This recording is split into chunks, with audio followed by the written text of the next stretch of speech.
Eu estava lendo, relendo e refletindo sobre o que eu diria sobre esses itens, sobre o Hamlet, quando eu tive a oportunidade de ver tardiamente, não vi quando estreou, o filme Relatos Selvagens, do Zifrón, argentino, de 2014. Filme brilhante, filme que eu recomendo a todos os senhores. 6 episódios curtos de vingança como Hamlet. 6 episódios em que 6 animais, enunciados nos créditos iniciais do filme, vão aparecer em 6 personagens. 6 episódios em que alguém decide. Por exemplo, no primeiro episódio, eu vou contar o filme. Quem não quiser ouvir, tape os ouvidos. Quem não viu, morra. Eu vou contar igual. No primeiro episódio, descobre-se que alguém reuniu num único avião todos os seus inimigos e decidiu jogar esse avião contra um casal que são seus pais, que só descobrimos nos créditos do filme que eram seus pais. Como seria interessante pegar um avião, juntar quem fez bullying comigo, vizinhos, alguns parentes, ex-maridos, ex-mulheres, ex-noivos, ex-noivas, gente que esteve comigo, gente que se recusou a estar comigo, alunos, eventualmente, um ou outro. Naturalmente nenhum meu, eu não colocaria nenhum. Né? Pessoas do meu mundo, uma ou outra síndica da minha existência. Se eu pudesse colocá-los num avião e jogá-los, o que diria Hamlet, relido à luz da nossa consciência contemporânea? Pobre homem que acha que o problema do mundo está nos outros. Pobre homem que nessa vingança achou que ele era mal amado porque os outros eram incompreensíveis e jamais olhou para a sua própria caveira e perguntou, será que eles não tinham razão e que eu não era uma pessoa medíocre? Por que eu acho que todo mundo que me persegue tem inveja? Pode ser simplesmente alguém que esteja reconhecendo a minha falta de qualidades. Será que humildade não é o disfarce ético da falta de qualidades? Uma briga de trânsito vale a pena? O filme mostra 2 pessoas que, envolvidas numa híbris, num desequilíbrio, vão até a morte. E quando os 2 estão queimados num cadáver final, o guarda lança a hipótese, é um crime passional. E provavelmente sim. Não passional porque os 2 homens, machos, héteros, alfa, tenham tido um caso, mas passional porque ambos são vítimas da sua paixão. Passional porque ambos não se conheceram e decidiram que o ressentimento de 2 mereceria a morte de ambos. Um por não ter o carro do outro e outro por não permitir que um carro simples barrasse a sua passagem. Se a minha honra está no ano do carro, há algo de podre no reino da Dinamarca. Muito podre. Como é que eu posso ser racional, um engenheiro, num estado latino? É o que descobre o senhor Bombita, um homem que pensa racionalmente, mas descobre que ele é guinchado e multado sem razão.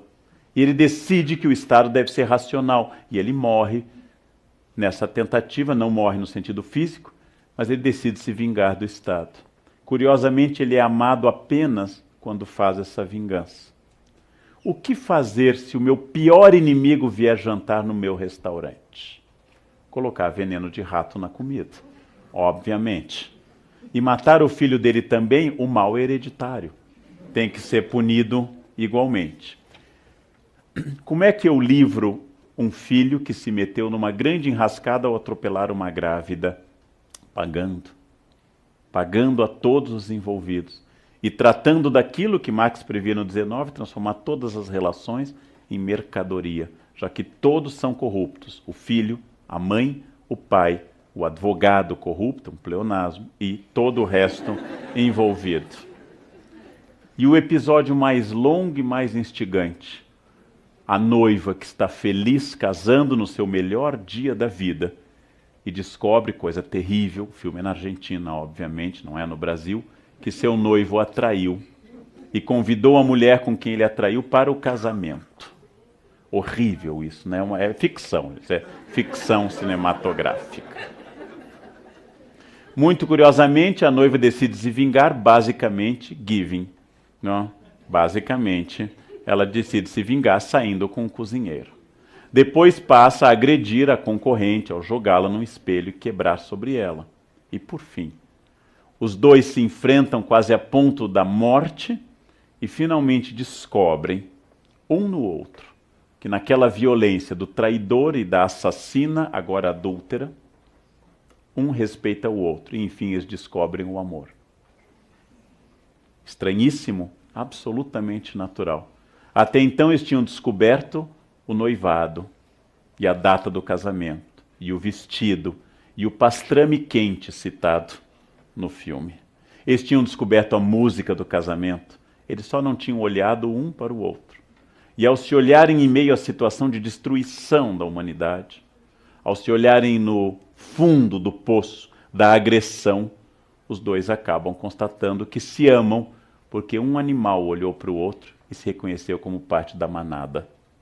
Um parou de idealizar o outro, e pela primeira vez sujos de sangue e quase mortos, eles descobrem que se amam, como o Sr. Bombita só é respeitado na prisão, e como os dois homens do trânsito só se encontram e se amam quando se matam e na morte. Hamlet diria, às vezes é preciso matar 8 pessoas para que a corte da Dinamarca se veja. Às vezes é preciso apenas tentar matar o marido para que ele descubra que eu o amo. Isso não é uma indicação pessoal, gente. Quero deixar claro que isso é uma análise literária. O que fazer diante da consciência? Hamlet percorreu 5 atos. Hamlet percorreu 5 grandes atos na maior peça em tamanho de Shakespeare, para testar a amizade com Marcelo, para testar a falsa amizade de Rosencrantz, para descobrir que sua mãe cedeu apenas à sua sensualidade, para descobrir que seu pai quer vingança, e para chegar ao ponto em que, tendo matado Polônio, tendo matado Cláudio, tendo se envolvido numa trama que levará à morte de sua mãe, que levou ao suicídio de Ofélia, que matou o irmão de Ofélia, e que ele próprio acabou sendo ferido pela espada envenenada, em que ele passou por toda a provação, e ele está pronto agora para olhar as coisas com objetividade. Como a peça segue regras retóricas, como todas as grandes tragédias, a personagem deve se mutilar ou morrer ao final. Ou ela deve matar, ou ser morta, ou se mutilar. Édipo arranca os olhos. Ifigênia, Ismália, todas as personagens trágicas, da Grécia até Amor de Perdição, de Camilo Castelo Branco para Sófocles atrás, todas as grandes peças, nós temos que purgar, temos que chegar à catarse. E Hamlet nos oferece um caminho um pouco distinto. Não é necessário que você mate 8 pessoas e a si, ou 7 e a si, para que você atinja a sua consciência. É necessário que pela primeira vez na vida, diz o Hamlet em longos monólogos, você consiga dizer apenas o que as coisas são. E para isso Hamlet teve que se fingir de louco. Me disse um psiquiatra no Rio de Janeiro, num congresso, e quando ele era diretor da Pinel na década de 70, todos os esquizofrênicos e outros abalados andavam pelo pátio da Pinel fazendo isso. Andando para lá e para cá, falando num telefone imaginário. E ele descobriu que com a invenção do celular todos andam assim, que os esquizofrênicos apenas eram visionários do que seria neste momento. Diz ele também que todos os com síndrome persecutória viam câmeras filmando de todos os lados. E hoje nós estamos sendo filmados de todos os lados. Os loucos foram apenas faróis da raça, pessoas que intuíram o que aconteceria. Porque, como escreveu Erasmo no Elogio da Loucura, às vezes é preciso ser louco para dizer o óbvio. Às vezes é preciso ser louco para dizer que todos os problemas que nos são mostrados na televisão são problemas falsos, para que nós não vejamos os reais.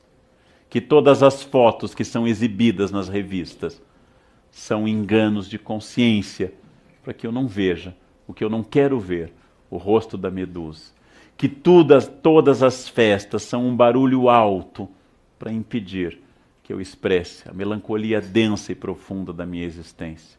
E que quanto mais eu fotografar e passar adiante, comunicar, e quanto mais eu escrever potássio, potássio, potássio, é maior sinal que eu estou triste, triste, triste. Porque eu estou precisando que o mundo inteiro curta a vida que eu não estou curtindo. Que o mundo inteiro me diga como é legal a vida que eu próprio estou achando insuportável. E se muitas pessoas me disserem isso, eu consigo evitar que o resto seja silêncio. Eu consigo evitar a solidão. E eu consigo, finalmente, descobrir que eu vivo em sociedade, mas que a minha consciência é minha, que o meu projeto é meu, que minha vida é absolutamente minha, que ela é resultado das minhas escolhas, que o meu eu é imperativo, que eu estarei onde eu desejar, construirei a família que eu desejar, a partir de uma série de reflexões e ações que vão interagir com o real, que vão interagir com a decisão das outras pessoas. Escreveu em espírito Foucaultiano um filósofo que nós estabelecemos hospícios a partir do século XIX para que nós pudéssemos ter a certeza de que os que estão lá dentro são loucos. Logo, por consequência, conclusão lógica, eu não sou. Se eu não estou no hospício, há uma chance grande de eu não ser louco. A Idade Média não tinha hospícios, porque a separação entre loucos e não loucos era muito mais fluida na Idade Média. Hamlet nos diz que nós temos que estabelecer poderes, temos que estabelecer cenas, temos que estabelecer etiquetas, formalidades, porque eu não aguento constatar que todo mundo é um teatro e que o papel que eu estou representando e que cada um representa na sua vida é insuportável, porque não é o papel que eu escrevi, não é o papel que eu queria, não é o papel absolutamente daquilo que eu desejava. Recebi uma revelação de um senhor, que muito simples, porteiro de um local que eu frequento, confessou-me que retirou todo o seu fundo de garantia de uma vida inteira para assistir, não vou identificar o time, um time que ele seguia que jogaria no Japão uma mundial de clubes. Ao narrar isso, todas as pessoas que ouviram a história ficaram horrorizadas. Como é que uma pessoa tira o produto de uma vida do banco e vai ver um time num país distante, numa viagem caríssima que é o Japão? E eu pensei, é provável que seja a única coisa que ele fez, absolutamente notável, épica e dele.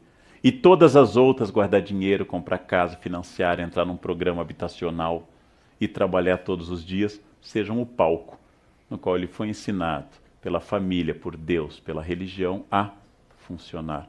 Na insanidade deste porteiro, ele pela primeira vez foi alguém. E quando ele tiver netos, talvez ele diga, a única coisa que ele fez a vida inteira, vovô tirou todo o dinheiro e foi ver o time ser campeão em Tóquio. Os netos não saberão, como ele não sabe bem onde fica Tóquio. Mas aquele ato extremo, ousado, terrivelmente épico, foi a grande insanidade lógica que deu luz e sentido à vida dele. Hamlet está dizendo, quando todo mundo é normal, racional, equilibrado, poupa, tem plano de saúde, se veste equilibradamente, combina bege com marrom, azul marinho com azul celeste, usa sapato preto fechado. Quando as mulheres vão para a entrevista com colar de pérolas e tailleur, e os homens de terno escuro e gravata bordô. Quando todos dizem que querem contribuir para a empresa e querem dar tudo de si a nível de pessoa humana enquanto gente, para que essa empresa cresça. Quando todos publicam que são felizes, quando todos dizem sem cessar, esta é minha vida e minha vida é legal porque eu estou viajando, porque eu estou comendo este prato, vejam. Quando todos dizem a mesma coisa, eu preciso dizer que ser louco é a única possibilidade de ser sadio neste mundo doente.